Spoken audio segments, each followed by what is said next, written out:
Hi, Pear. Thanks for joining us today. This is Pear Wilson. She's a licensed social worker, and she'll be talking to us today about compassion fatigue. So my first question is, what is compassion fatigue and secondary trauma? Um, the trauma that health providers experience um, when they're on the job. Right.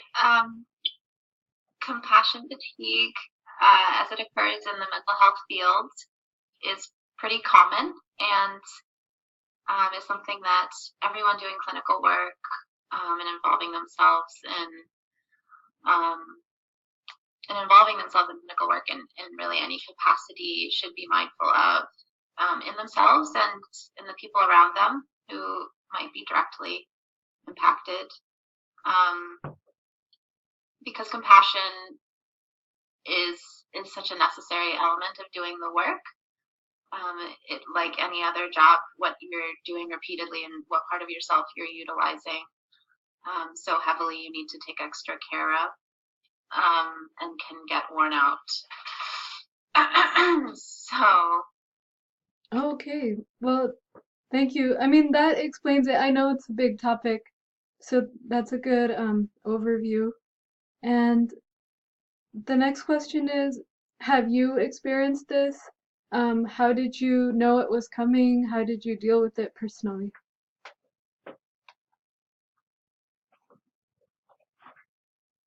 yeah, I've experienced it the most when working with high volumes of very vulnerable like a very vulnerable population.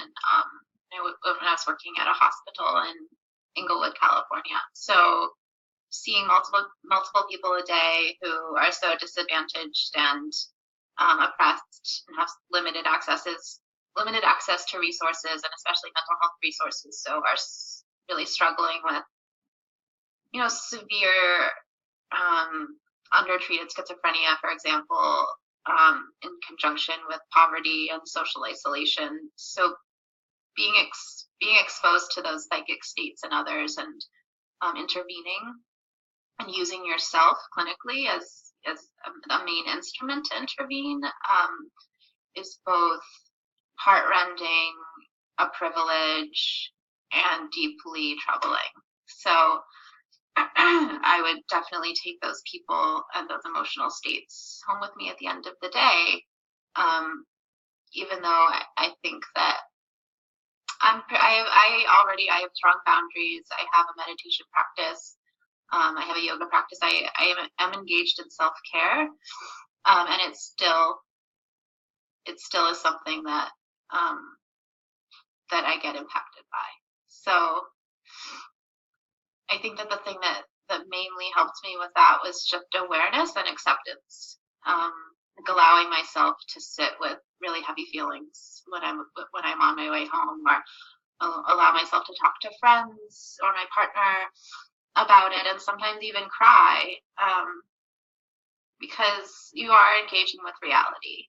Like there are Mhm. people there there are people out there who are in much worse positions than you are, and a lot of the time we simply compartmentalize that and avoid it. And I think that clinical work and social work and all these things is it's quite noble. Like, so there's a part of it where if you're experiencing compassion fatigue, you owe yourself some compassion as well, and some understanding that it is really difficult work and you're choosing to engage with it.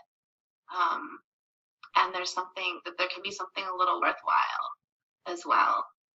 It's a balance. I think it's a balance between feeling those hard feelings and allowing them, um, because you are coming in touch with darkness and heaviness that's present in humanity, and you're simply becoming more conscious of it rather than allowing it to exist at a more unconscious level. So there's something I think healthy about compassion fatigue coming up and being able to work with it. That makes sense. Yeah, thank you. I guess the next question sort of links into that, which is, what would you recommend to people working in a clinical environment where they're taking care of patients. Maybe they're not mental health, behavioral health, but they're still experiencing a lot of difficult situations every day with pain, people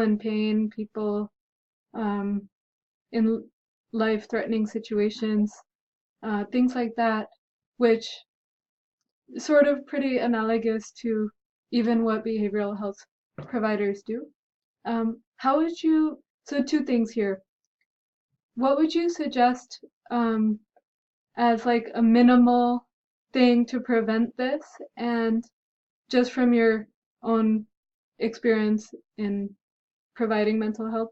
And then what would you suggest, or what would you describe as the signs of this coming on? Like, people watch out, know it's coming if this. Yeah. I think that it definitely becomes a question of infrastructure and some level of activism within institutions where this kind of work you're describing is being done. And No, but I'm talking about it like on the very personal level. like how do you notice that the signs are coming on? That, and what's like a bare minimum thing that people can do to deal with this if they're experiencing compassion fatigue? The bare minimum, I think, is to become engaged with your colleagues, your coworkers, your supervisors. Make sure that you're not working in isolation. Make sure that you have social supports around you throughout the day.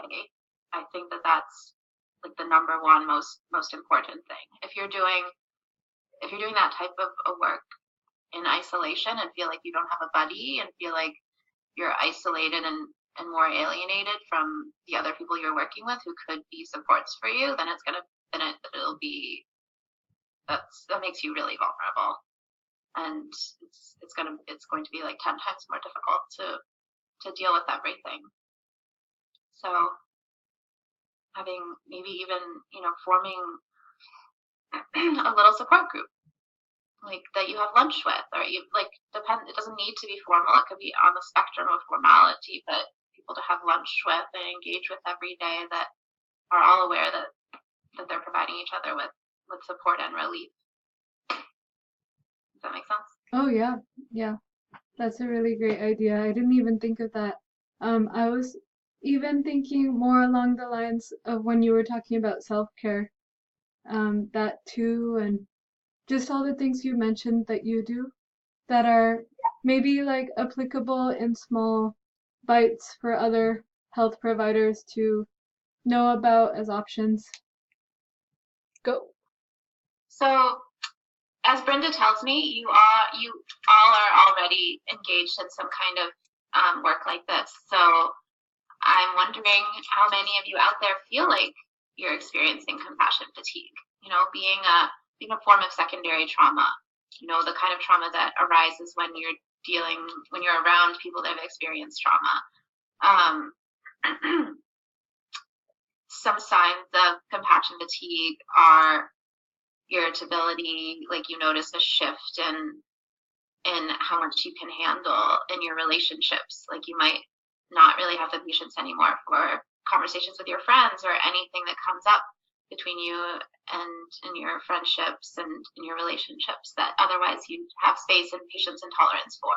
So like irritability, just tiredness, feeling depressed, feeling sad, just feeling like you don't know if you can do this anymore, just not feeling good.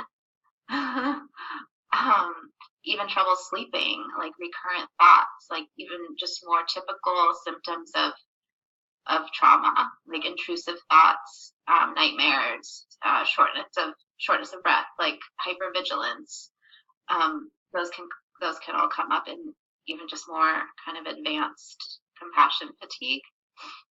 But you know when you're not feeling like yourself, and you know when you're experiencing a decreased pleasure in for things like not having fun, not being able to turn it off, not like taking work home, feeling overwhelmed. Um, and some things that you can do for yourself are like you need to check in throughout the day. That's my experience. Like I need to check in with myself throughout the day. I need to be able to close my eyes sometimes and just take a few deep breaths and recenter, breathe some stress out. Like there's a lot that's been said about breath and a lot of research that's been done about the effects of breathing techniques. But I think that it's such a personal experience, actually. The experience of how the breath connects to the mind and the emotions. So that's why I would highlight that as my kind of number one, most effective, most immediate technique to combat compassion fatigue and to cope with it and to feel better instantly. It's always available to you, and it connects you back to the present moment. And it's that link between your direct conscious experience and all those thoughts and emotions that are floating around. So, and so other things that I do, really the main focus for me is like carving out time to do them. Like with the breathing, it's so easy to carve out the time, like in the middle of your day. And everything else, I think that the real key ingredient is making time and setting aside that time to do the things that provide you stress relief. Just notice that when I take this time during the day, like 2 minutes to sit quietly and breathe, and that can be anywhere. It can be at your desk, or sometimes your job is nonstop and you don't get a lunch break, or you're always on the move and you have to carve out that time. Just take it where you can. Like even if you're in the back of an ambulance, like as soon as you get that time to yourself, rather than I think a typical way we deal with stress is kind of like zone out or look at our phone and play a game, which doesn't really provide that mental physiological relaxation. So those are the moments that I find it super useful to actually not go for my phone and not zone out and daydream, but close my eyes and do some deep breathing. And then I notice that when I get home, I'm less tired actually, and have more time to devote to those things I want to do after work that give me a sense of having my own life and having freedom and having space for fun and joy. That we don't ever want that to get robbed from us while we give so much to other people. Yeah, it kind of sounds like a micro level, because what we're doing here in community health is talking about prevention, talking about small things we can do like a screening versus if we don't do it and we don't catch an early stage of a disease, it would become much more difficult to treat and much more severe and harmful to the body. And it kind of sounds like you're getting at that micro level of self-care and teaching maybe your colleagues or your advocating for people in your life or yourself who are feeling this kind of fatigue, that that a little prevention goes a long way, right? A little self-care goes a long way. Exactly. Like we need a lot. Like human beings need a lot. Like babies need a lot. We're just like there's so much benefit to tuning in and tending to ourselves as opposed to neglecting and going over. So I think that's like a really great example. Well, Like thanks so much. Oh, sorry. Yeah, thank you, Brenda.